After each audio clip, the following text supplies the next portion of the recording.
चलिए, तो अब हम लोग शुरू करते हैं रॉल्स लॉ। रॉल्स लॉ किसको कहते हैं? रॉल्स साहब ने क्या दिया था? तो इन्होंने भी कुछ अलग नहीं दिया था, लेकिन यहाँ पर जैसे हेनरी कांस्टेंट है, हेनरी ने कहा था partial pressure is directly proportional to mole fraction, और वहाँ पे उन्होंने क्या लगा दिया था? Henrys constant. रॉल्स साहब ने भी यही कहा, लेकिन उन्होंने हेनरी कांस्टेंट नहीं लगा। उन्होंने कहा कि partial pressure is directly proportional two components of solution. Components में सॉल्यूट और सॉल्वेंट दोनों हो गया, राइट? तो mole fraction of the component of the solution. तो इन्होंने कहा कि अगर आप इसको सॉल्यूट मानते हो तो प्रोपोर्शनल हटेगा, तो यहाँ पर वेपर प्रेशर कांस्टेंट लगेगा। क्या लगेगा?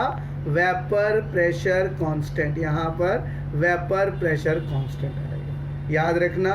उसी तरह से सॉल्वेंट का भी PB is equal to PB not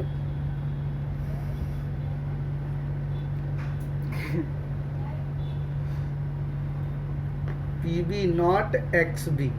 तो ये जो है आप लोग देख लीजिए, PA मतलब यहाँ पर हो गया partial pressure of solute, PB हो गया partial pressure of solvent, PA not हो गया vapour pressure of solute, PB not हो गया vapour pressure of solvent, XA हो गया mole fraction of solute, XB हो गया मोल फ्रैक्शन ऑफ सॉल्वेंट। तो अगर आप टोटल प्रेशर निकालोगे according to Dalton's law of partial pressure, total pressure is equal to sum of all the pressure, तो यहाँ पे total pressure P1 plus P2 हो जाएगा।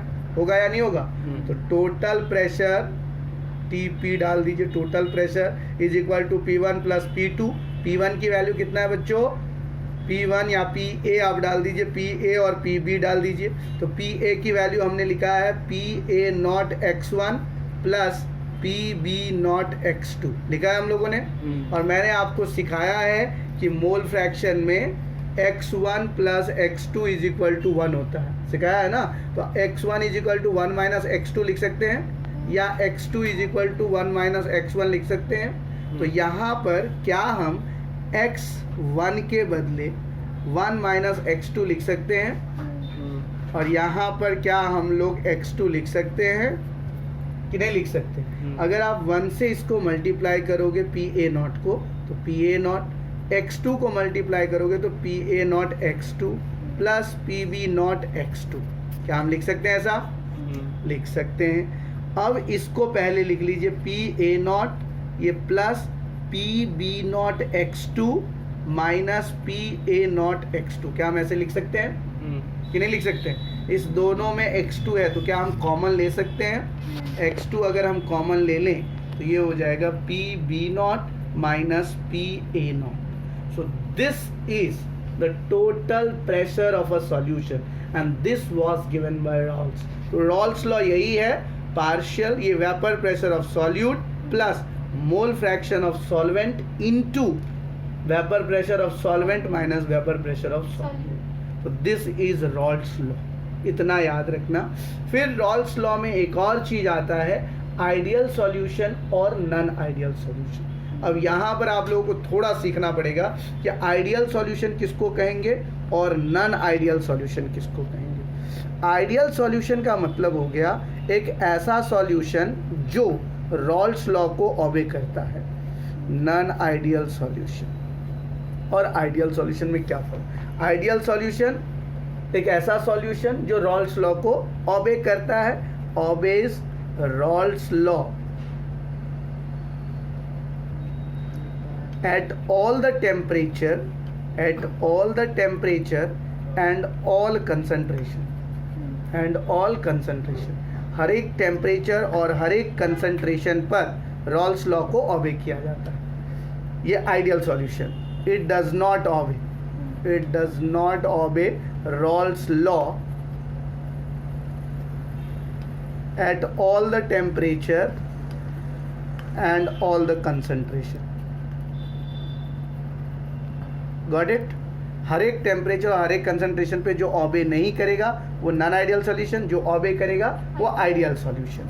अब आ जाइए इसका सेकेंड पॉइंट, आइडियल और नॉन आइडियल सॉल्यूशन के सेकेंड पॉइंट्स।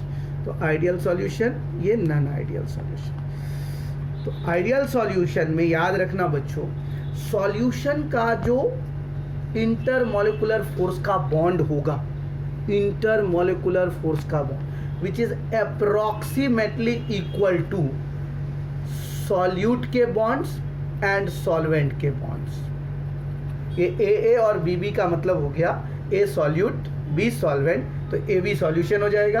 तो ए बी के अंदर में जो इंटरमोलिकुलर फोर्स ऑफ अट्रैक्शन होगा सॉल्यूट और सॉल्वेंट के पार्टिकल्स के बीच में, वो सॉल्यूट का इंटरेक्शन और सॉल्वेंट के इंटरेक्शन के लगभग में बराबर होगा, उसको कहेंगे आइडियल सॉल्यूशन। इसमें क्या होगा, जो सॉल्यूशन का जो इंटरमोलिकुलर फोर्स है वो सॉल्यूट एंड सॉल्वेंट के इंटरमोलिकुलर फोर्स के बराबर नहीं होगा। इसमें जब हम बात करते हैं इंथैल्पी मिक्सिंग का, जब हम कुछ सी सॉल्यूट और सॉल्वेंट को मिलाते हैं तो कुछ ना कुछ हीट निकलता है या रिक्वायरमेंट, इसमें आइडियल सॉल्यूशन में बिल्कुल ऐसा नहीं होता है। ना तो आपको इंथैल्पी में चेंजेस मिलेंगे और ना ही वॉल्यूम में कोई चेंजेस मिलेंगे। लेकिन यहाँ पर अगर हम बात करें तो यहाँ पे हम लोगों को चेंजेस मिलेंगे वॉल्यूम ऑफ इंथैल्पीज में भी और हीट इंथैल्पीज में। जब हम हीट मिक्स करेंगे और वॉल्यूम मिक्स करेंगे तो ये जीरो के बराबर नहीं होगा, इतना याद रखना। उसके बाद फाइनली जब हम फाइनल पॉइंट पे पहुंचते हैं तो यहाँ पे रखना ये एजियोट्रॉपिक नहीं होते हैं और ये एजियोट्रॉपिक सॉल्यूशंस होते हैं। तो एजियोट्रॉपिक भी दो प्रकार का होता है, azeotropes does not obey azeotrope, azeotropes के बराबर ideal solution is not equal to azeotrope और ये एजियोट्रॉप्स के बराबर होते हैं। तो ये मेन डिफरेंस है आइडियल और नॉन आइडियल सॉल्यूशन में। अगर आपको थोड़ा और ज्ञान चाहिए तो नॉन आइडियल सॉल्यूशन में याद रखना, नॉन आइडियल सॉल्यूशन दो तरह के होते हैं, एक पॉजिटिव डेविएशन और दूसरा negative deviation. Positive deviation and negative deviation. कोई पूछेगा आपको what is positive deviation and what is negative deviation, पूछ सकता है ना बेटा। तो ये है सबसे पहले नॉन आइडियल सॉल्यूशन। हमने नॉन आइडियल सॉल्यूशन में पढ़ा है बेटा, it is not equal to. तो या नॉट इक्वल टू में क्या होगा, या तो ग्रेटर होगा या स्मॉलर होगा ना।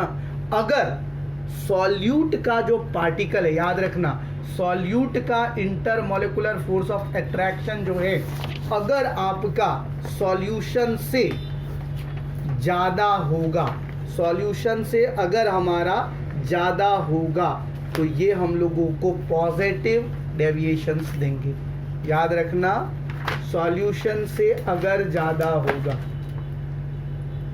देखिए यहाँ पे देखने की कोशिश कीजिए, और ये जो मैं बता रहा हूँ कि ए और बी का जो इंटरमोलिकुलर फोर्स है, ए और बी और बी मतलब ये सॉल्यूट और ये सॉल्वेंट, इससे ये ज़्यादा होगा तो नेगेटिव डेविएशन, और अगर ये इससे कम होगा तो पॉजिटिव डेविएशन। समझ में आया? किससे? ये हो गया सॉल्यूशन, ये हो गया सॉल्यूट, ये हो गया सॉल्वेंट, बराबर। तो सॉल्यूट एंड सॉल्वेंट अगर इंटरमोलिकुलर फोर्सेस कम है सॉल्यूशन का तो पॉजिटिव डेविएशन, ज़्यादा है तो नेगेटिव डेविएशन। अगर हमारा इंथैल्पी मिक्सचर और वॉल्यूम मिक्सचर दोनों, अगर हमारा ये जीरो से बड़ा है, ग्रेटर देन जीरो, तो पॉजिटिव डेविएशन, और अगर ये हमारा लेस देन जीरो है तो नेगेटिव डेविएशन। अगर ये पार्शियल प्रेशर, वेपर प्रेशर और मोल फ्रैक्शन से बड़ा है तो पॉजिटिव डेविएशन, और पार्शियल प्रेशर, वेपर प्रेशर और मोल फ्रैक्शन से छोटा है तो नेगेटिव डेविएशन। Got it? और last but not the least, ये जो पॉजिटिव डेविएशंस होते हैं ये बहुत ही कम, minimum boiling point of azeotropes, याद रखना। और ये जो होते हैं एजियोट्रॉप्स, ये मैक्सिमम बॉइलिंग पॉइंट वाले एजियोट्रॉप्स होते हैं नेगेटिव में। Got it? इसका सबसे ज़्यादा काम की चीज़ है एग्जाम्पल्स। पॉजिटिव डेविएशन के एग्जाम्पल कौन कौन से हैं? इथेनॉल और एसीटोन, C2H5OH प्लस CH3COCH3। दूसरा example carbon disulphide and acetone, है ना बेटा? हाँ। Carbon disulphide and acetone. तो कार्बन डाइसल्फाइड मतलब CH2 और एसीटोन का फॉर्मूला क्या होता है? यही CH3COCH3, जिसको तुमने एसीटोन जो होता है ना वो कीटोन वाला है। एसिटिक एसिड को हम लोग बोलते हैं CH3COOH, तो acetone CH3COOCH3, this is called acetone. उसके बाद मिथेनॉल और वाटर CH3OH प्लस H2O। उसके बाद साइक्लोहेक्सेनॉल एंड साइक्लोहेक्सीन, साइक्लोहेक्सेनॉल यहाँ पे OH और साइक्लोहेक्सेन, ये जो है साइक्लोहेक्सेन और ये सारे एग्जाम्पल्स है पॉजिटिव। बोलोगे सर होता क्या है पॉजिटिव और नेगेटिव? तो याद रखना बच्चा, ये हो गया हमारा ग्राफ में, अगर तुम एक को वेपर प्रेशर मतलब P1 मानते हो और दूसरे को अगर तुम P2 मानते हो, ठीक है, ये जो है तुम्हारा, ये जो ड्रॉ कर रहे हो तुम, अगर नीचे साइड ड्रॉ करोगे तो ये निगेटिव, और अगर ये टोटल प्रेशर तुम्हारा नीचे साइड हो गया, ये दिख रहा है इस साइड, तो ये हो जाएगा निगेटिव डेविएशन। और यही चीज़ अगर तुम्हारा ऊपर साइड रहेगा, पॉजिटिव डेविएशंस के लिए हम लोग को ऊपर साइड ले जाना पड़ता है। तो पॉजिटिव के लिए हम लोग क्या करेंगे, याद रखना, पॉजिटिव डेविएशन के लिए ये ऊपर से नीचे आएगा, ये ऊपर से नीचे आएगा और ये ऊपर की तरफ रहेगा। मतलब अगर ये सीधा सीधी समझ लेना, ये अगर ईद का चांद है तो निगेटिव, पूर्णिमा का चांद है तो हम लोगों को समझ लेना है पॉजिटिव। समझ में आ गया? तो ये था टोटल डिफरेंस। और इसके एग्जाम्पल सबसे ज़्यादा इंपॉर्टेंट, फिनॉल प्लस एनिलीन, याद रखना सबसे पहला examples of non ideal solution, phenol plus aniline. ये जो है बच्चों, ये हमारा नॉन आइडियल सॉल्यूशन का एग्जाम्पल है। दूसरा एग्जाम्पल की बात करें तो क्लोरोफॉर्म और एसीटोन, CHCl3 प्लस CH3COCH3। तीसरे एग्जाम्पल की अगर हम बात करें तो di ethyl ether and chloroform, di ethyl